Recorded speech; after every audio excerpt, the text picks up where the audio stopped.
जनता inter college Lalpur बड़ेती Jalalpur से मैं मनोज वर्मा। विद्यालय की ऑनलाइन स्टडी में आपका स्वागत है। विद्यालय में लॉकडाउन के चलते ऑनलाइन क्लासें प्रारंभ कर दी गई हैं। व्हाट्सएप ग्रुप के माध्यम से हर क्लास का अपना व्हाट्सएप ग्रुप है, जिसमें बच्चा अपने क्लास के सब्जेक्ट टीचर से पूरी विचार विमर्श के साथ पूरा, जैसे कि विद्यालय में अध्ययन करता था वैसे घर में भी अध्ययन कर सकता है।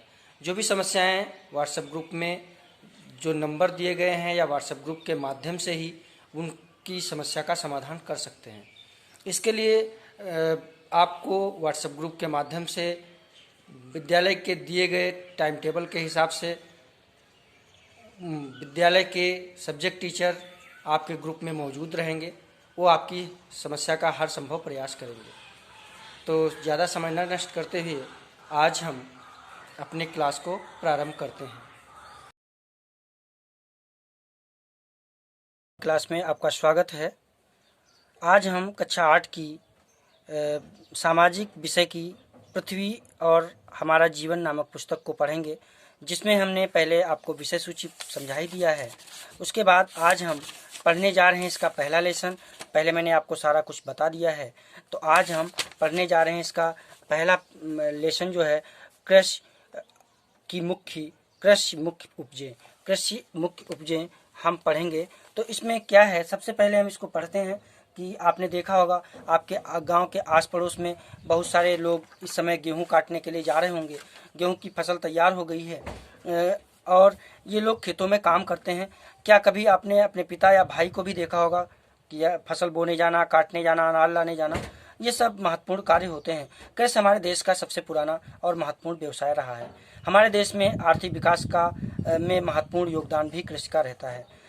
कृषि से तात्पर्य केवल खेती करने से ही नहीं है, फसलें उत्पन्न करने से ही नहीं है, बल्कि इसके अंतर्गत मछली पालन, मुर्गी पालन, रेशम कीट पालन, झींगा पालन, बागवानी करना, पशुपालन करना, ये सब भी सम्मिलित होता है। तो अब हम समय न गंवाते हुए सबसे पहले स्टेप बाय स्टेप इसको हम समझ लेते हैं। फसलें कितने प्रकार की होती हैं, किस किस प्रकार की फसलें होती हैं, कृषि में फसलों के प्रकार क्या होते हैं और ये हमें किस प्रकार से लाभ पहुंचाती हैं, कौन सी फसल किस क्षेत्र में होती है, कौन सी उसके लिए आवश्यक जलवायु होती है, इसके बारे में हम विस्तार से चर्चा करेंगे। तो सबसे पहले देखते हैं खाद्यान्न फसलें। खाद्यान्न फसलें वह फसलें होती हैं जो हम अपने खाने पीने के लिए उगाते हैं। खाद्यान्न फसलें कौन कौन सी हैं, जैसे कि गेहूं है, चावल है, जौ है, चना है, मटर है, दालें हैं, ज्वार, बाजरा, ये सब कौन सी फसलें हैं, खाद्यान्न फसलें कही जाती हैं। उसके बाद नकदी फसलें वो फसलें होती हैं जिनको हम अपने लिए ना उगा करके दूसरे के लिए उगाते हैं, यानी उसको बेचने के लिए उगाते हैं। तो वो है गन्ना है, कपास है, जूट है, तिलहन है, तंबाकू है, जो अपने यूज में भी करते हैं और दूसरों को भी देते हैं। इन दूसरों को बेचने के लिए, नगद पैसा प्राप्त करने के लिए इन चीजों को हम उगाते हैं, उन्हें हम क्या कहते हैं, नगदी फसलें कहते हैं। अगला है पेय एवं बागवानी फसलें। पेय यानी पीने वाली, और बागवानी बाग में लगने वाली कौन सी फसलें हैं, जिसमें आप जानते हो चाय हम पीते नहीं पीते, चाय कहवा पीते नहीं पीते हैं, काफी पीते नहीं पीते, रबड़ का काम जो होता है ये भी बागवानी से होता है। गर्म मसाले जो होते हैं ना, जैसे देखा होगा काली मिर्च है, तेजपत्र है, जायफल है, ये सब पढ़ते नहीं, जावित्री है, सब पढ़ते हैं, देखा नहीं सुना, सब्जियों में डालने का काम करते हैं मसाले का। तो ये सब कौन से उसमें आते हैं, ये बागवानी फसलों में आते हैं, पेय एवं बागवानी फसलों में आते हैं, ये आपको पता होना चाहिए, ठीक है। उसके बाद में अगला है कृषि फसलों के प्रकार। कृषि में जो फसलें होती हैं उनके प्रकार कौन कौन से थे, कहते हैं कभी कभी कहा जाता है रबी की फसल, खरीफ की फसल, जायद की फसल। हमें पता ही नहीं होता है कौन सी रबी की फसल है, कौन सी खरीफ की फसल है, कौन सी जायद की फसल है, कब ये बोई जाती है हमें नहीं पता होता ना। तो आज हम आपको बताते हैं ये फसल कब बोई जाती है, इसका समय क्या है और इनमें कौन सी फसल कब बोई जाती है। तो सबसे पहले हम देखते हैं रबी की फसल। रबी की फसल का समय होता है जाड़े के प्रारंभ में इसे बोया जाता है। जब जाड़ा शुरू होता है ना तब इसको बोते हैं, और गर्मी जब आती है ना तब इसे हम काट करके ले आते हैं।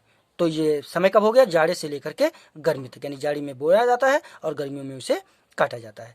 उपजें इसमें फसल कौन कौन सी लगती है, रबी की फसल में कौन कौन सी चीज़ें बोई जाती है, तब तो देखा जाए तो गेहूं है, जौ है, चना है, मटर है, सरसों है, अलसी है, राई है, इन सारी चीज़ों को हम बोते हैं। अगर हम आपसे प्रश्न करें कि रबी की फसल में कौन सी फसलें बोई जाती हैं, तो आपको बताना है कौन सी उपजें होती हैं, तो आपको बताना है गेहूँ, जौ, चना, मटर, सरसों, अलसी, राई, ये सब आप बताएंगे ना, बताएंगे, ये सारी चीज़ें बताएंगे। अगला है खरीफ की फसलें। खरीफ की फसल का समय होता है वर्षा ऋतु, ये मैंने बताया था, जाड़े में प्रारंभ होती है और गर्मी ऋतु में समाप्त होती है। और खरीफ की फसल जो होती है वर्षा ऋतु में प्रारंभ किया जाता है, नहीं बोया जाता है, और शीत ऋतु में यानी ठंडक में इसे काटना प्रारंभ कर दिया जाता है। तो आप समझ गए ना कि खरीफ की फसल कब बोई जाती है। खरीफ की फसल जो है वर्षा ऋतु में बोई जाती है और जो है शीत ऋतु में इसे काटना प्रारंभ करते हैं। इसमें कौन कौन सी खरीफ फसलों में आता है, धान है, मक्का है, ज्वार है, मूंग है, जूट है, मूंगफली है, ये सब किसमें आते हैं, खरीफ की फसल में आते हैं। ठीक है ना, तो आपको ये भी पता हो गया ना खरीफ की फसल में कौन कौन सी फसलें आती हैं,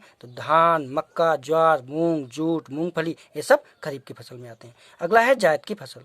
जायद की फसल का समय होता है मार्च अप्रैल में, इसे बोया जाता है और जब भी ये तैयार हो जाती है तब इसे काट लिया जाता है। काटने का कोई समय नहीं होता, यानी जब ये तैयार हो जाते हैं तब इन्हें काट लिया जाता है। देखो जैसे कि आपने देखा होगा ना, ककड़ी है, खरबूज है, अन्य सब्जियां हैं, तरबूज है, ये सब जो फसलें हैं इसकी जायद की फसलें कहलाती हैं और इनका कोई समय नहीं, जब ये तैयार हो जाए तब इसको काट के खा सकते हैं। खा सकते नहीं खा सकते। तो आपको जायद की फसल अगर कोई पूछा जाए तो जायद की फसल में आपको पता होना चाहिए, तरबूज, खरबूज, ककड़ी, सब्जियां, ये सब जायद की फसल में आते हैं।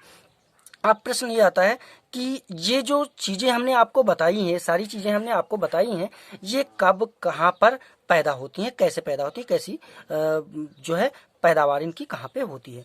तो सबसे पहले हम देखते हैं देश के किन किन कोनों में इसकी पैदावार होती है। तो सबसे पहला ये है, आपको देखना है कि सबसे पहले मैंने कहा है फसल, इधर लिखा है कहाँ अधिक होती है, यहाँ लिखा है कौन सी जलवायु में होती है। ठीक है ना, तो अब सबसे पहले चावल। चावल जो है कहाँ पैदा होता है, पश्चिमी बंगाल, असम, बिहार, झारखंड, उड़ीसा, तमिलनाडु, आंध्र प्रदेश, उत्तर प्रदेश, हिमाचल प्रदेश, मेघालय, केरल, त्रिपुरा, मणिपुर, महाराष्ट्र, कर्नाटक, मध्य प्रदेश और पंजाब में ये चावल पैदा होता है। चावल यानी धान जिसे कहते हैं, समझ गए ना। अगला होता है इसकी जलवायु कैसी होनी चाहिए, अधिक गर्मी होनी चाहिए, पानी भी अधिक लगता है और उपजाऊ चिकनी मिट्टी होनी चाहिए। किस मिट्टी में वो पैदा होता है, धान यानी चावल पैदा होता है चिकनी मिट्टी में। तो आपको पता हो जाना चाहिए चावल किस मिट्टी में पैदा होता है, चिकनी मिट्टी में पैदा होता है, उपजाऊ चिकनी मिट्टी। दूसरा है गेहूँ। गेहूँ जो है, जो इस समय फसल कट रही है वो गेहूँ की फसल है। पंजाब, हरियाणा, उत्तर प्रदेश, महाराष्ट्र, आंध्र प्रदेश और मध्य प्रदेश तथा राजस्थान के हिस्से में गेहूं पैदा होता है, अधिक मात्रा में पैदा होता है। ये दोमट मिट्टी में, और इसके लिए अधिक वर्षा की आवश्यकता नहीं होती, सामान्य वर्षा की आवश्यकता होती है। और इसके लिए सिंचाई की भी व्यवस्था होती है। किसकी व्यवस्था करनी पड़ती है, सिंचाई की। और पकते समय गर्मी होनी आवश्यक है, यानी जब पकना है तब इसके लिए गर्मी की आवश्यकता होती है, अन्यथा ये पक नहीं पाते। ठीक है, अगला है दालें। दालें उत्तर प्रदेश, उड़ीसा, महाराष्ट्र, कर्नाटक और बिहार में ये पैदा होती है, दालें पैदा होती हैं। दाल जैसे अरहर है, मसूर है ना, ये सब उड़द है, ये सब दालें हैं ना, ये पैदा होती हैं। ये इसके बाद में ये सभी मिट्टियों में हो जाती है। दालें जो हैं कहाँ हो जाती हैं, सभी मिट्टियों में हो जाती है। दालें सभी मिट्टियों में हो जाती हैं और इनमें कम मेहनत करने की आवश्यकता होती है। अगला है गन्ना। गन्ना उत्तर प्रदेश, पंजाब, हरियाणा, तमिलनाडु, बिहार, झारखंड, पश्चिमी बंगाल, राजस्थान के कुछ भागों में और कर्नाटक आदि में पाया जाता है। इसके लिए उपजाऊ मिट्टी तथा गर्म तथा नम जलवायु दोनों का होना आवश्यक होता है। अगला है चाय।